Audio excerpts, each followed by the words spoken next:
Back in 1988, a huge earthquake devastated the country of Armenia. Tens of thousands of people were killed and hundreds of thousands were made homeless. Rock Aid Armenia was set up to help children who were affected by that earthquake. Our biggest project was a remake of Smoke on the Water. As you'll see from this documentary, we were helped out by some of the biggest names in rock. Today, here in Armenia, there are signs everywhere that this country has still not fully recovered from the earthquake. That's why we're re-releasing the Rock Aid Armenia version of Smoke on the Water. All of the funds that we receive from this re-release will go towards the rebuilding of the music school in the Gyumri earthquake zone. 20 years after the earthquake, this children's music school has still not been rebuilt. To find out how you can help, go to rockaidarmenia.com.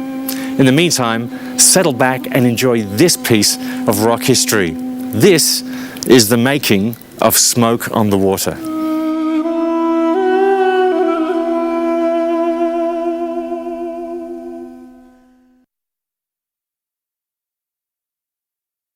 Metropolis Studios, London. Here, during the summer of '89, 13 of the biggest names in rock banded together to re-record a classic in aid of the victims of the Armenian earthquake. Saturday, the 8th of July, 1989, and the first of 5 sessions that will form the making of Smoke on the Water.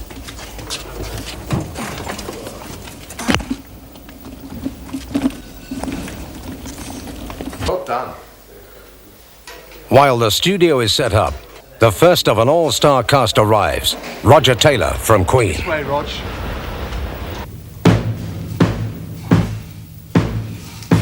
The producer with the mammoth task of recording the session is Gary Langan, best known for his work with Queen, Billy Idol, and Yes. I suppose the best thing to say is just... The role of guitarist on the session was to have been filled by another Queen member, Brian May. Unfortunately, a broken arm sustained only days earlier prevents him playing for some weeks, although he still turns out to lend his encouragement and support.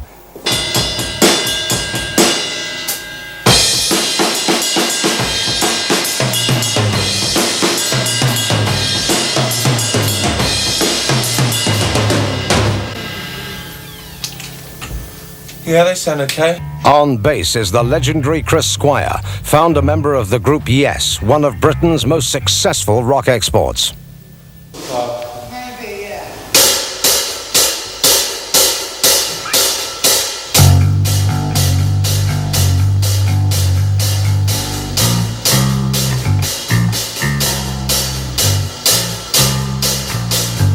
Have you ever played before, together, Roger?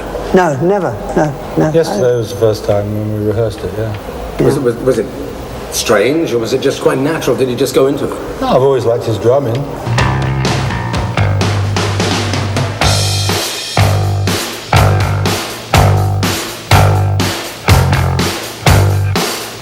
How did you get involved in it, Roger? Was there a quick phone call somewhere, or did you see Yeah, something on literally TV? just somebody rang me up, and the office rang me up and said, would you like to do it? And it sounded like a great cause, so I thought, yes, of course. I mean, it's hard to say no if you're around.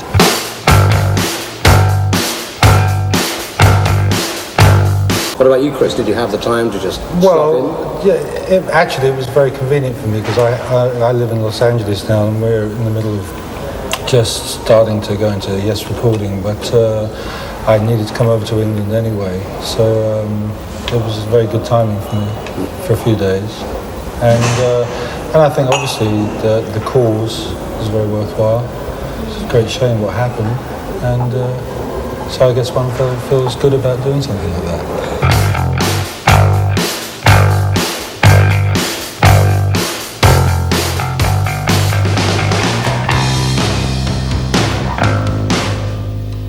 How did you do it?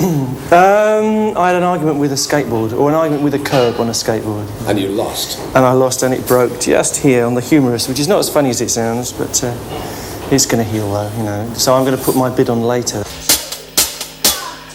Stepping in at short notice to fill the gap left by Brian May is talented session guitarist Jeff Beecham.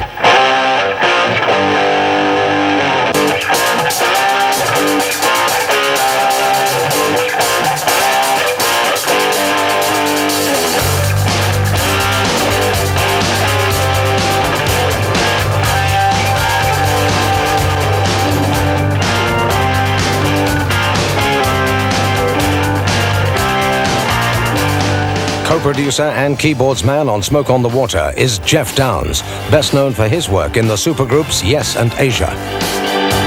Any ego problems?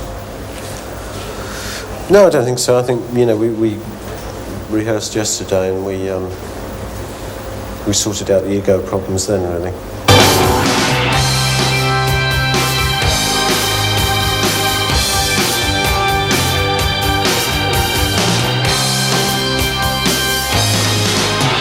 I suppose really it's the riff that's the famous thing as much as the song. I mean, you know, the song, if you analyse it, is really a kind of a one-chord jam, you know, and really the riff is the thing which has made it a kind of memorable rock classic, I suppose.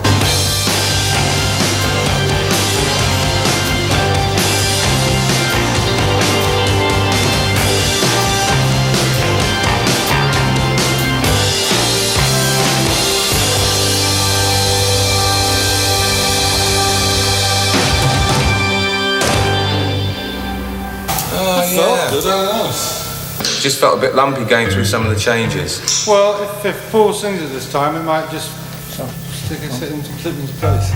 We all came down to Montreal.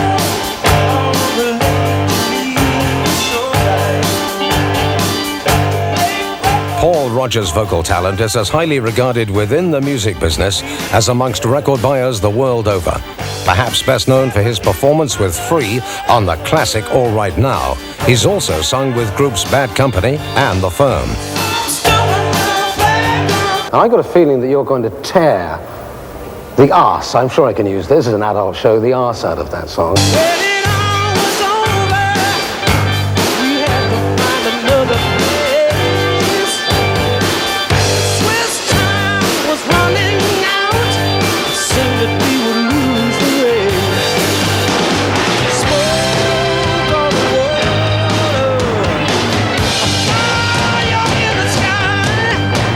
This kind of thing is great because all of the politics or whatever that separate various people in their various things can be thrown out of the window, really, and music in general can pull together and actually do something useful, you know, which is great, I think. Could we do this? Could we come out of the solo, which is on a verse, into a chorus, and at the end of that chorus, we cut back to the drums.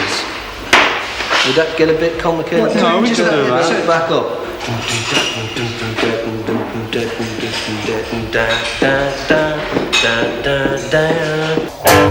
No version of Smoke on the Water would be truly authentic without the original Deep Purple vocalist and co-creator, Ian Gillan.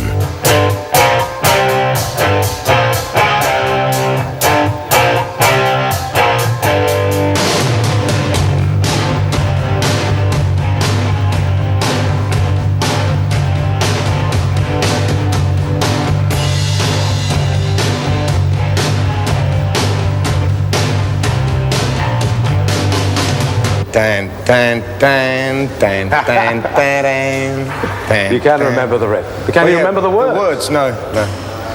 We all came out to Montreal. On the edge of the lake. Right. And there it is in flames. But there we are, sitting in the... Oh, it was a hell of a story, actually. We all came out to Montreal on the lake to meet shore. Roger wrote the word. Roger came up with Smoke on the Water, Roger Glover. Wrote it on a napkin, Smoke on the Water, as we watched the casino. It's an old wooden casino, a couple of 100 years old, and some crazy guy came in with a flare gun. We were watching a Frank Zappa concert. It's all there in the lyrics.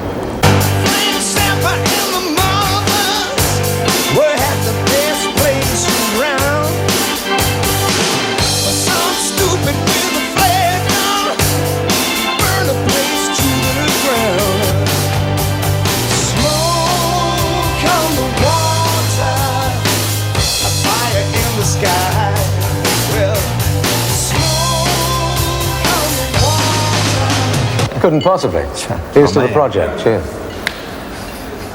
My God. Straight Pepsi, huh? Exactly, yeah. Whoa. So,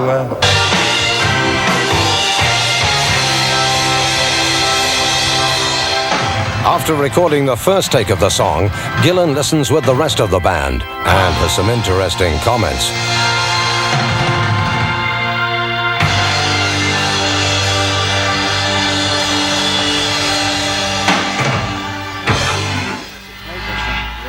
The only thing is the pickup at the beginning. It does pick up a bit. And I think the drum pickup. I just think. I just had a feeling that the guitar thing should go through twice. I've seen this song go wrong before by playing it too fast. Can I quote you? Some that one, please. Put that in the press release. I've seen this song go wrong. Gillan said, I've seen this song go wrong before. So I think it's a nice, comfortable tempo.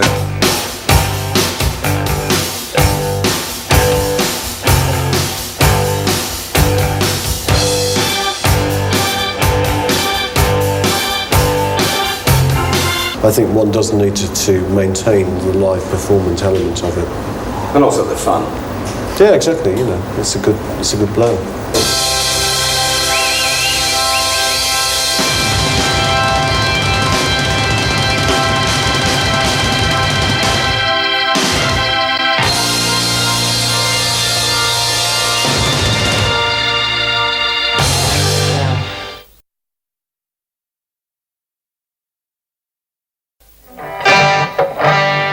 Saturday, the 5th of August.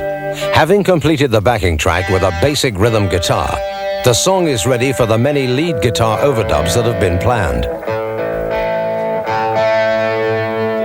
First off the blocks are Brian May, whose arm, though still sore, will allow him to ring out some riffs, and Dave Gilmour, fresh from completing a massively successful world tour with Pink Floyd.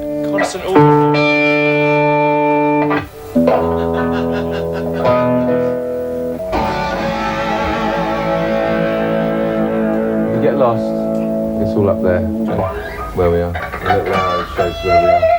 I will.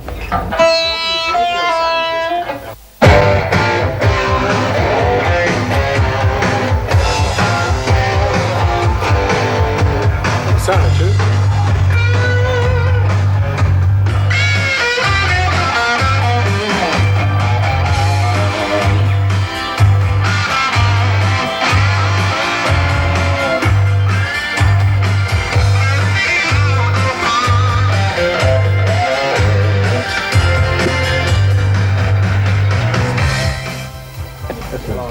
What? Huh? The stuff between the vocals sounds great. Well done, it's just. Did you take all that? Yeah.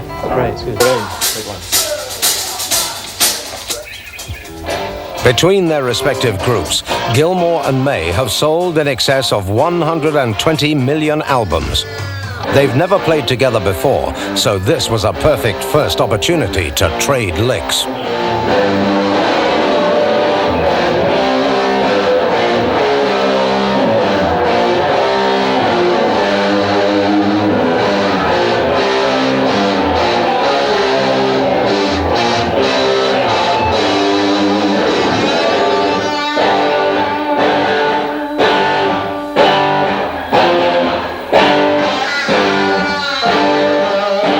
Let's talk about the Pink Floyd, because over the past couple of years... Let's talk about the Pink Floyd. But over the last couple of years, you've done an immense amount of touring, a lot of very consistent touring. What's created this sudden burst of energy? Well, we enjoy it. We got rid of old Misery Guts, and now we can do what we feel like. Misery Guts would be Roger Waters? Well spotted.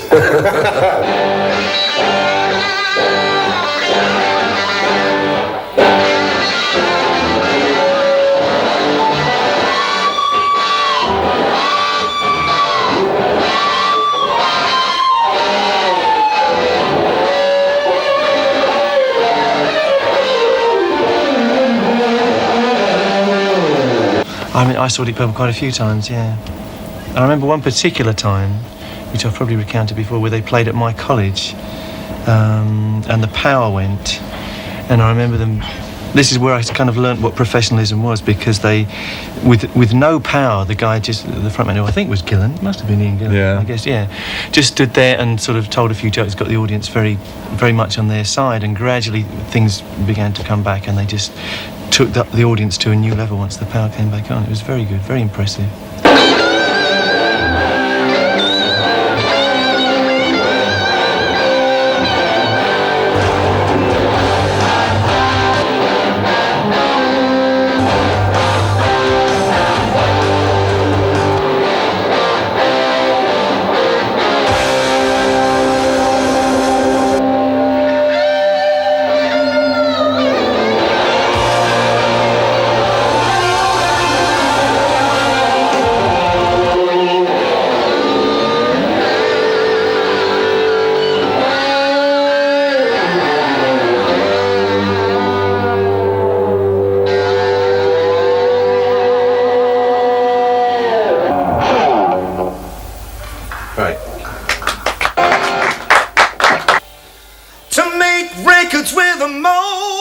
Hot on the heels of Messrs. Gilmore and May, Ian Gillan drops by to finish off his vocal track and delivers what turns out to be an impressive performance. Best place around. But some stupid with a flare gun and burn the place to the ground.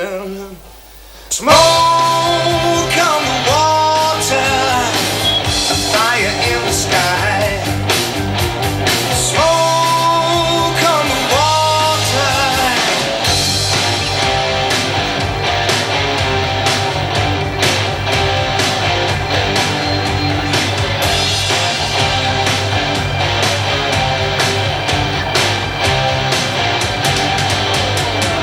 They burned down the gambling house. It died with an awful sound now. A funky clod was running in and out. He was pulling kids out the ground. Flawless. When it all Well, was almost. over, had to find a place to swear. You won't believe this.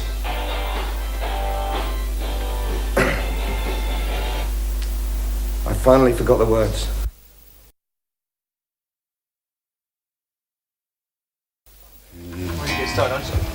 Sunday, the 27th of August, and halfway through his huge European tour, Black Sabbath axeman Tony Iommi has arrived to shift the track up a gear.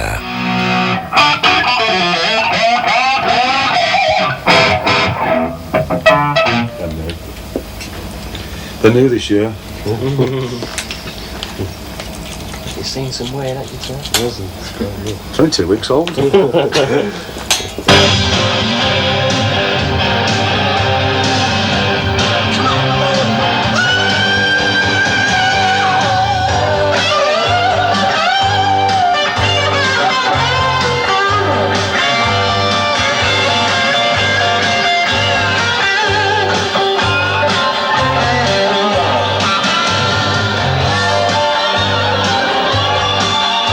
Do I have another?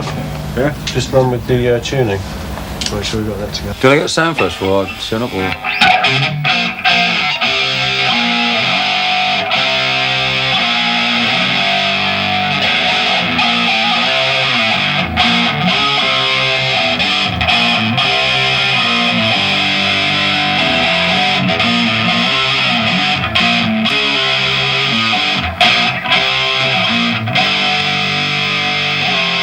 Iommi's distinctive style has graced over 19 albums, earning him a well-earned reputation as one of the finest exponents of rock guitar.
Listen.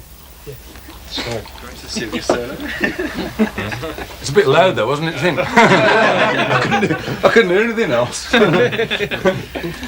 There's always a bit of sort of friendly competition between you guys in the early 70s. Well, there was very few of us about then. There was, Zeppelin and Purple and Sabbath. That's 69.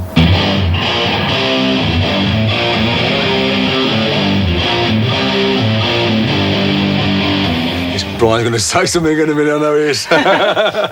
Brian, I saw you earlier on. You were almost Come on, being you. Mr. Producer there, watching chap. him doing his No. last guitar bit. So that was great. I loved it. I love those high bits. He's great, he's I mean, it must be difficult to judge one of your old mates. I can't keep my mouth shut, basically. I tend to jump up and interfere with everybody. Yeah, well, I got excited when he's doing it. I just want to make sure they capture it, you know.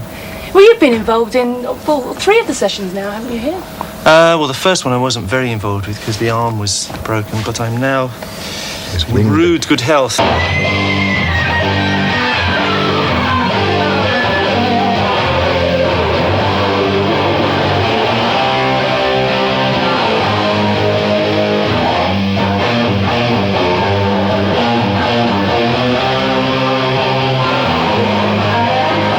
Well, our backgrounds aren't that much different, you know. We were probably both playing Shadows numbers about 40 years ago, you know.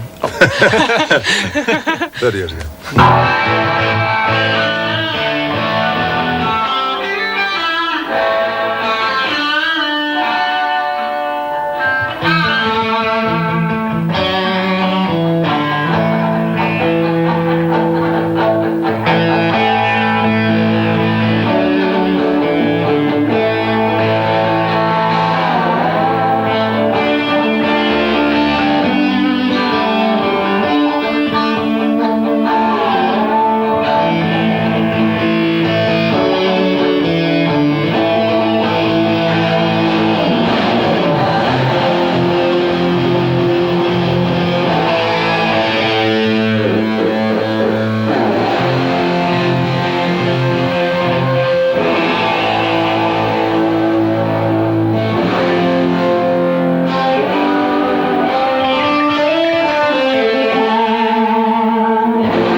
Would you fancy going on the road with Brian and the rest of these guys? I've been trying to get him on the road for blooming years. I may have to go out with him.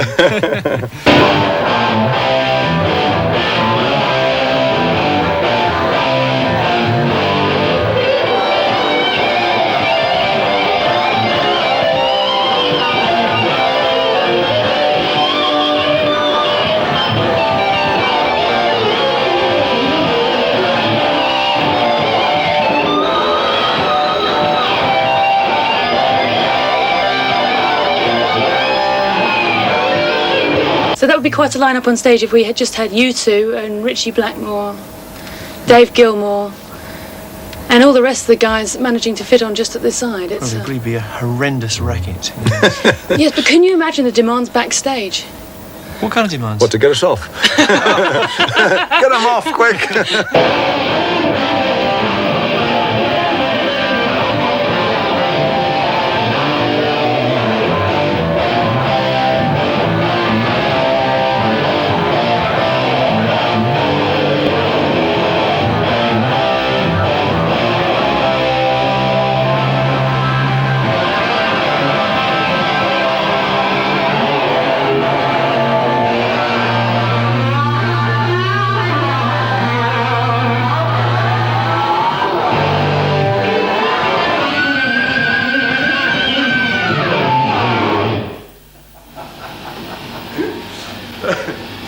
Richie Blackmore yet has to put his piece on, you know, so he'd probably rub everyone else off, you know.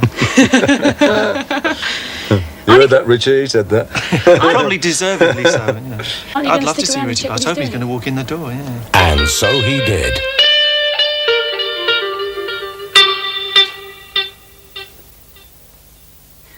Richie Blackmore, ace guitarist with Deep Purple, and the man responsible for the riff that has inspired more guitar players than any other.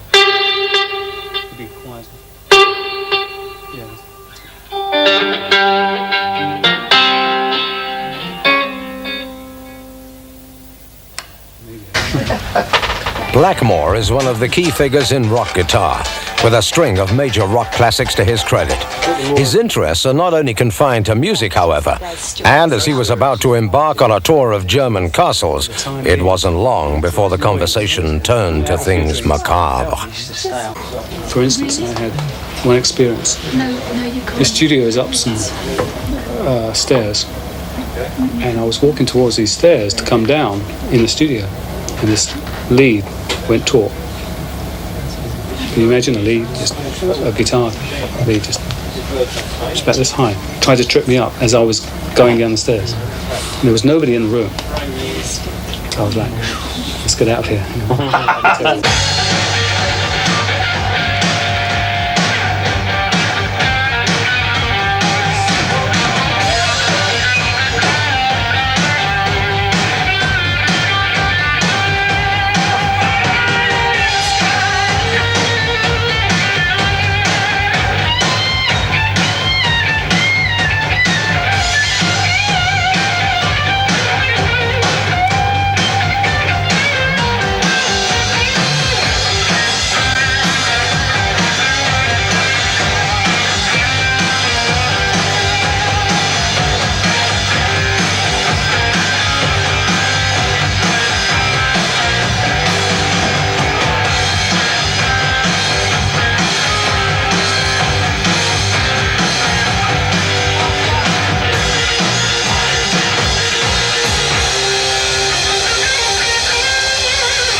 Sunday, the 10th of September, and the 4th Rock Aid session. Rock music has provided a platform for many talented keyboard players over the years, but very few have achieved the status of Keith Emerson. Formerly with The Nice, he subsequently joined Greg Lake and Carl Palmer to form the legendary supergroup Emerson, Lake and Palmer.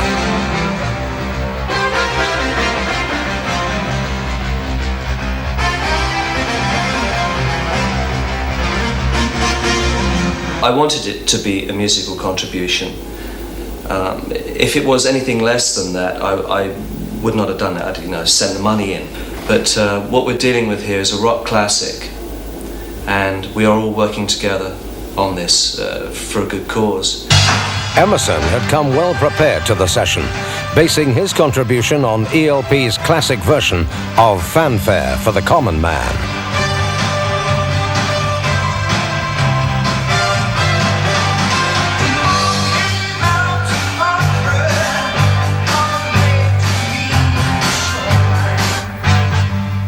Is that all right? Yeah, it's great. Yeah. I mean, the occasional stab, with the brass there. It's good sound, actually. It really blends in well with the guitar. Yeah. So do you take that one? Yeah. You got that one? Yeah. Fine, I can go now, right? Yeah. All right, that kind of stuff. Seriously.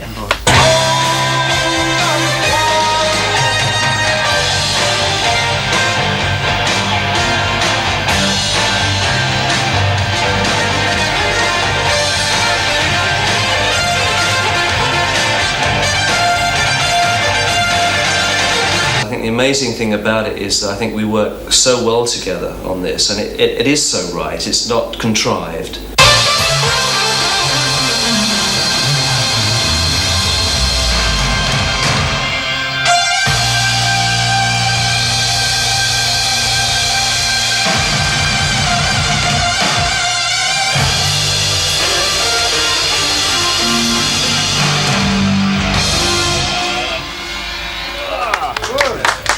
Thank you very much. The main thing that has been said is that it sounds so right that we're all doing it.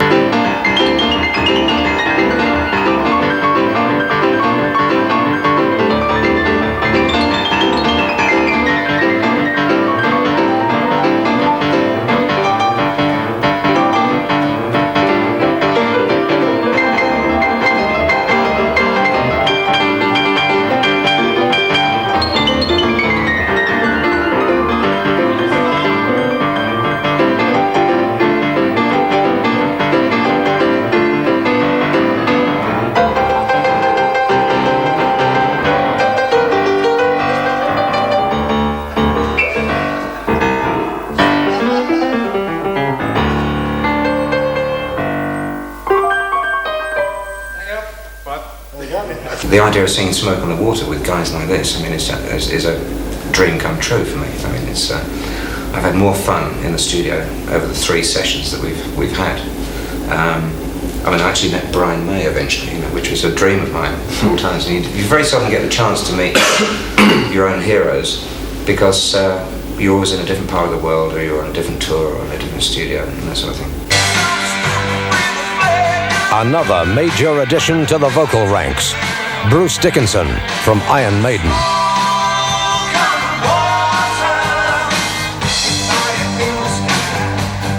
I was saying, you know, so when I was 18, I was playing this in pubs, you know, so he was still getting royalties from it. It's great. We all came out to Montreux by the legend. Though a relatively more recent resident of the hard rock hierarchy, over the last decade, Maiden have achieved phenomenal success, inspiring one of rock's most loyal followings. Frank Zappa and the Mothers were at the best place around. But some stupid with a flare gun, he burned the place to the ground. I mean, I was just really, you know, I was really glad to be asked. And, You were told, Bruce. Let's be fair. I was, no, I was asked, and then he phoned up and told me. Smoke on the water, whoops. Smoke on the water. Smoke on the water. By pure chance, top Canadian rocker Bryan Adams had dropped by to check out the studios. Taking up Life Aid Armenia's invitation, Adams created another first on the record by singing backing vocals with Ian Gillan. Smoke on the water. I think the vocals really are sort of almost incidental in Smoke on the Water. It's a good story, and it had a sort of a special time in history. It was well publicised, but I think of all the kids I meet backstage who are guitarists, I mean, everyone seems to be a guitar player. It's the song that every garage band starts with. It's the riff that every guitarist first learns. Yeah.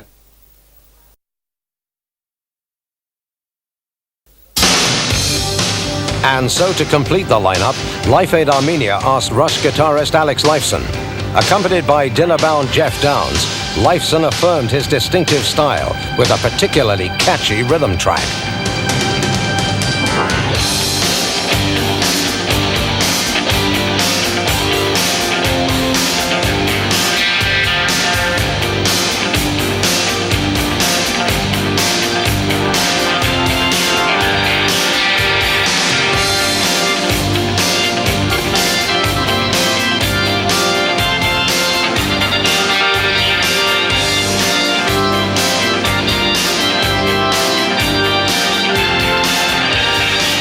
Thus, rock's most impressive cast list was complete. As for the experience, Ian Gillan. We're having fun. We're not, there's no great halos or anything like that. We're actually having a good time doing it. And I think that's one of the things that we've gradually learned to accept. I mean, some years ago, for a rock band to be involved in things like that was, you just were never asked.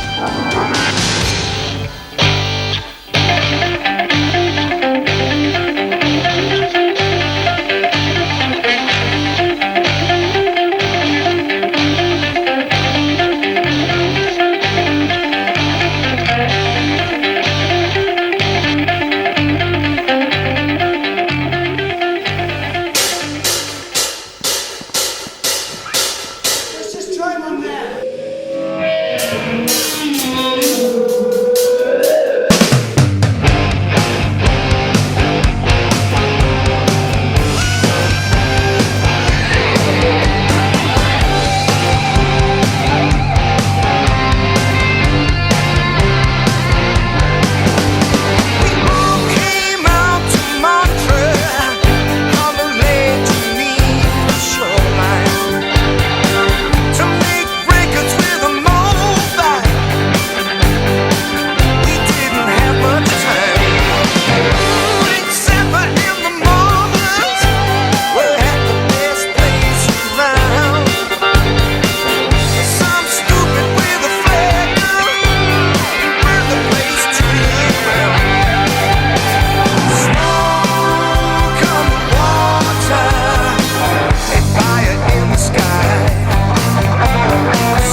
It's great. Very good. Right, I'm off then, bye. Just to remind us where the money's going, it's to these people and thousands like them. But how will the money be spent? Here's Life Aid Armenia to explain. We're actually having an independent committee made up of experts from different organisations who are on the ground in Armenia, who know the long-term problems, who are going to be working there on a long-term basis. And we're having a distribution committee which is going to assess the projects that we need to spend money on. And very much, what we actually want to try and do is to spend money on care and counselling. Because one of the things, the problems of the whole disaster is the psychological damage that it's caused people, where kids have lost parents, where old people who need that family support have lost it entirely. So there's a lot of long-term need there. Every single member of the Armenian nation has lost a close family friend.